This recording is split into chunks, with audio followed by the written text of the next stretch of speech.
Hi Chetan గారు. Hello madam. Chetan గారు, dish washers ఉంటాయి కదా! డిటర్జెంట్ కానియండి, సోప్స్ కానియండి, మనం ఎంత క్లీన్ చేసినా కొన్నిసార్లు అట్లాగే ఉండిపోతాయి. హ్మ్. దానివల్ల కూడా నరాల వీక్‌నెస్ కానీ, డయాబెటిస్ కానీ, ఇతరితర వ్యాధులు కానీ వస్తుంటాయి. Over a period of time long రన్‌లో అట్లనే యూజ్ చేసుకుంటే. తెలిసి తెలియక లోపలికెళ్ళిపోతాయి అంటున్నారు. నిజంగానా? డిటర్జెంట్ దేనితోటి తయారైతది చెప్పండి మీరు? దేనితోని తయారవుతది అనంటే అవి కూడా కెమికల్స్ అనే కదా! కెమికల్స్ అనే అన్నారు కదా పదం. హ్మ్. యాసిడ్ ఉంటదా? హ్మ్. మన బాడీకి మంచిదా? మన బాడీ లోపటికి పోతే చెడ్డదా? చెడ్డదే కదా! చెడ్డదే కదా, చచ్చిపోతాడు కదా మనిషి. దేనితోటి తయారైతది? కెమికల్ తోటి తయారైతది. హ్మ్. ప్లాస్టిక్ ఉంది కదా, హ్మ్. ప్లాస్టిక్ దాంట్లో ఫుడ్ నింపి తినొద్దు అనేసి చెప్తారు కదా. హ్మ్. దేనితోటి తయారైతది? కెమికల్ తోటి తయారైతది. హ్మ్. అట్లనే హ్మ్. సబ్బు దేనితోటి తయారైతది? కెమికల్స్. కెమికల్ తోటి తయారైతది. వాష్ చేసేస్తున్నాం గదా చేతన్ గారు వాష్ వాటిలతో. చేసిన ఇప్పుడు ఎప్పుడైతే సబ్బు మీరు వాష్ చేసేస్తుండ్రు అంటున్నారు. హ్మ్. ఇప్పుడు అందరూ బట్టలు ఉతుకుతారా లేదా? ఉతుకుతారు. ఎక్కడ ఉతుకుతారు? వాషింగ్ మిషన్ లో ఉతుకుతారు. హ్మ్. ఇప్పుడు సబ్బు కొన్నప్పుడు ఆ డబ్బా హ్మ్. వాడు ఏం చెప్తాడు? హ్మ్. ఈ డక్కన్ ఉంది, డక్కన్ మాత్ర వేయాలి హ్మ్. మొత్తం మీ వాషింగ్ మెషిన్ నింపేసి. హ్మ్. ఆ డక్కన్ ఎక్కువ అవుతుందా తక్కువ అవుతుందా మనకు ఆలోచన ఉండదు. అవునండి. ఎన్నో సార్లు వాషింగ్ పూర్తిగా అయినాక కూడా కొంచెం దాని మీద అరే సబ్బు షర్ట్ మీద మిగిలిపోయింది అనేసి అది కనిపించేది. హ్మ్. కనిపించలేనిది ఎంత ఉంటది దాంట్లో ఒకసారి మీరు జస్ట్ నార్మల్ గా ఒక థాట్ చేయండి. హ్మ్. మళ్ళా ఆ బట్టలు పిల్లలు వేసుకుంటారు, పెద్దోళ్ళ బట్టలు పెద్దలు వేసుకుంటారు. హ్మ్. పిల్లలేమో నోట్లో ఇట్లా షర్ట్ కాలర్ పెట్టుకొని ఇట్లా ఇట్లా లాగడం. దస్తులు ఇస్తాం కదా స్కూల్ కి, అది ఎందుకు ఇస్తాం? ఏమైనా చేతులు హ్యాండ్ వాష్ కి తుడుచుకో, ముక్కులకెళ్ళి ఏమైనా వస్తుందంటే తుడుచుకో అనేసి పిల్లలకి ఇస్తాం. హ్మ్. వాళ్ళు అదే నోట్లో పెట్టుకొని ఇట్లా గుంజి గుంజి మొత్తం రోజు ఆడుకుంటారా లేదా? అవునండి. దాంట్లో ఆ డిటర్జెంట్ వాళ్ళ కడుపులో పోతుందా లేదా? సరే, పిల్లల విషయం అయితే అట్లా, మనమైతే కేర్ఫుల్ ఉంటాం కదా. హ్మ్. అందరూ ఒకటి ఎక్స్పెరిమెంట్ చేయండి. ఇప్పుడు హ్మ్. ఒక 10 ఏళ్ళు వెనకాల పోండి, ఇంటర్నెట్ జమానా వచ్చే ముందు. హ్మ్. ఇంటర్నెట్ జమానా కూడా టైం అయింది. ఈ హ్మ్. సెల్ ఫోన్లు ఎప్పుడైతే స్మార్ట్ ఫోన్లు మీరు వాడుతున్నారు కదా, హ్మ్. దానికన్నా ముందు పోండి. హ్మ్. అందరి ఇంట్లో హ్మ్. ఎట్లా అయితే మన రిన్ సబ్బు పాతగా అవుతుండే కదా, హ్మ్. జర్ర మిగిలింది. ఇంతకు ముందు బార్ సోప్ తోటి బట్టలు రుద్దుకొని వాష్ చేసుకుంటుండే కదా, హ్మ్. అది మిగిలితే అది హ్యాండ్ వాష్ కి పెట్టుకుంటుండేనా కాదా చెప్పండి. అవునండి. అవునా? హ్మ్. మెల్లగా ఏమైంది? అరే మనం లైఫ్ బాయ్ కొంటున్నాం కదా, ఒక్క లైఫ్ బాయ్ చిన్నది వచ్చింది కదా, అది హ్యాండ్ వాష్ కి పెట్టేద్దాం. హ్మ్. బాత్రూమ్ గీత్రూమ్ పోయినాక కడుక్కోవడానికి. ఇప్పుడు లిక్విడ్ వాష్లు వచ్చినాయి కదా. హ్మ్. ఎప్పటి నుంచి వచ్చినాయి? మా కొడుకు అమెరికాకు పోయిండు, కోడల్ని తీసుకొని ఫస్ట్ టైం వస్తుండు, లిక్విడ్ వాష్ పెట్టండి రా అనేసి మెల్లమెల్లగా స్టార్ట్ అయింది. హ్మ్. అందరి ఇంట్లో లిక్విడ్ వాష్లు నిండిపోయినాయి. హ్మ్. ఇప్పుడు అందరూ ఏం ఎక్స్పెరిమెంట్ చేయండి అంటే హ్మ్. లిక్విడ్ వాష్ తీసుకోండి. హ్మ్.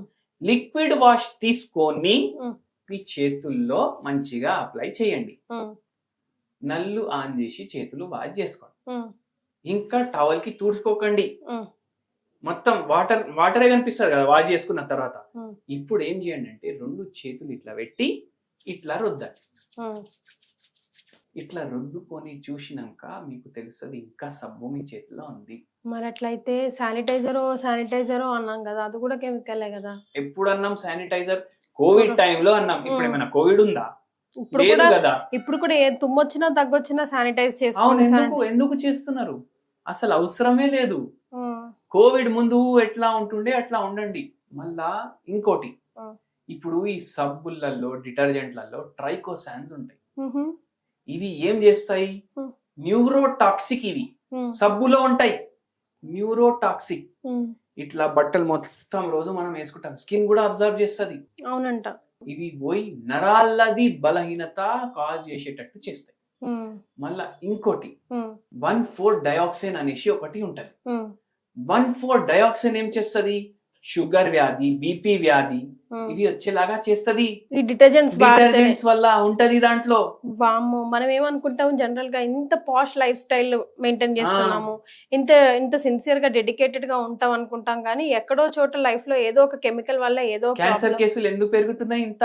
మరి. అవునా కాదా? హ్మ్. We are surrounded by carcinogens. హ్మ్. మళ్ళా ఒక పేషెంట్ ది ఎగ్జాంపుల్ చెప్తా మేడం మీకు. హ్మ్. ఈ పేషెంట్ కి నరాల బలహీనత వచ్చింది, ఓకే. అరికాలు తిమ్మిర్లున్నాయి, హ్మ్. పిక్కల్లో నొప్పులున్నాయి, హ్మ్. తొడల్లో మంటలున్నాయి. హ్మ్. ఎంత విచిత్రం ఉంది. హ్మ్. ఈ చేతుల్లో తిమ్మిర్లున్నాయి. హ్మ్. మెడ నొప్పి, నడుము నొప్పి ఉన్నాయి. 3 years నుంచి స్టార్ట్ అయింది ఇది. ఓకే. 3 years లో మత్తి మార్పు కూడా చాలా వరకు పెరిగిపోయింది. ఎంత వరకు పెరిగింది అంటే ఈయన జాబ్ చేస్తాడు corporate law, 48 years age. Daily పోయి పంచింగ్ చేస్తారు కదా అటెండెన్స్ కి, అది కూడా ఆయన మర్చిపోతుంది. అయ్యో, అల్జైమర్స్ రోగం కాదు, మరి మత్తి మార్పునే ఉంది, నరాల బలహీనత ఉంది.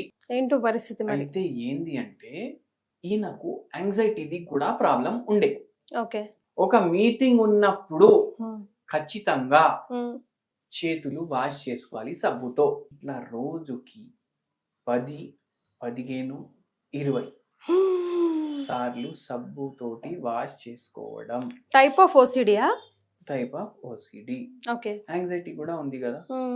మళ్ళా ఇంకోటి ఏంది అంటే ఆయనకు కొంచెం టెన్షన్ వచ్చినా చేతులు వాష్ చేయడం, సబ్బు కంపల్సరీ ఉండాలి. అది ఓసిడి ఉన్నా సరే, కానీ ఇంత సబ్బుతోటి వాష్ చేసుడు వల్ల ప్రతిసారి అది పోతుందా లేదా మొత్తం సబ్బు. అట్లనే తినడం, తాగడం, ఏడికి పోయినా సబ్బుతోటి వాష్ చేసుకో, ఇట్లా అయ్యాయి మెల్లగా ఉన్న స్ట్రెస్ కూడా మళ్ళీ ఎక్కువ, పెద్ద నౌకరీ అనేది వచ్చింది. నరాలది ప్రాబ్లం తగ్గిందా అండి మరి? మొత్తం తగ్గింది. అది ఓసిడి కూడా తగ్గింది. ఆయన సబ్బు వాడు కూడా ఇట్లా ఇంత గరం ఆపేసిండ్రు. ఏది మన మందులతోటి. ఎందుకంటే ఓసిడి తగ్గితే సబ్బు వాడు తగ్గుతుంది. ఇంకోటి మీరు అబ్జర్వ్ చేయండి, మీ బట్టలకి సబ్బు ఉంటుందా లేదా కడిగినాక. ఒకవేళ అట్లనే ఉంటుంది అంటే జర తక్కువ వాడండి. కంపెనీ వాడు చెప్తాడు వాని డబ్బా ఖతం అవ్వాలి అంటే వాడు ఎక్కువ వాడు అని చెప్తాడు కదా. మీరు తక్కువ వాడండి. టూత్ పేస్ట్లు ఇంత ఇంత పెట్టుకుంటారు, ఏదో జామ్ రొట్టె తింటున్నట్టు అంత పెట్టుకుంటారు. ఇంత పెట్టుకుంటే చాలు, దాంట్లో కూడా డిటర్జెంట్ ఉంటుంది. అవునండి, అవును. మళ్ళీ అంత బురుగు ఎక్కడి నుంచి వస్తుంది మనం నోట్ల వాష్ చేసుకునేటప్పుడు. ఏంటి చిత్రం గారు వీటన్నిటికి ఆల్టర్నేటివ్?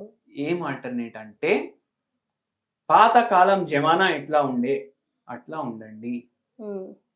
మీరు వాషింగ్ చేసేటప్పుడు వేడి నీళ్ళ ఉతుకోవచ్చు బట్టలు, కొంచెం డిటర్జెంట్ వాడండి, చాలా కొంచెం.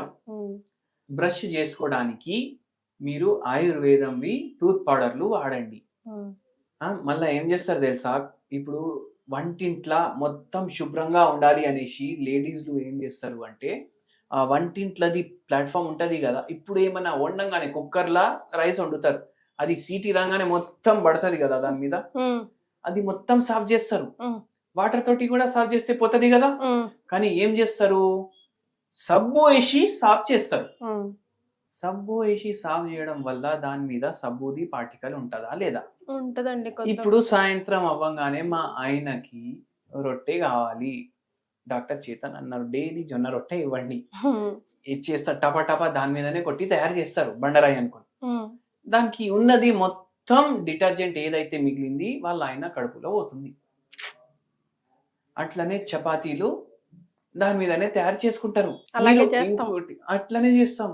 మీరు ప్రతి ఒక్కరు ఏం చేయండి అంటే, మీ దోశ తవ్వ ఏదైతే ఇంట్లో ఉంది కదా అది ఎత్తుకొని ఒకసారి చూడండి వాష్ చేసినాక. మీరు కొన్నప్పుడు దాని ఫోటో ఎట్లుందో గుర్తు తెచ్చుకోండి.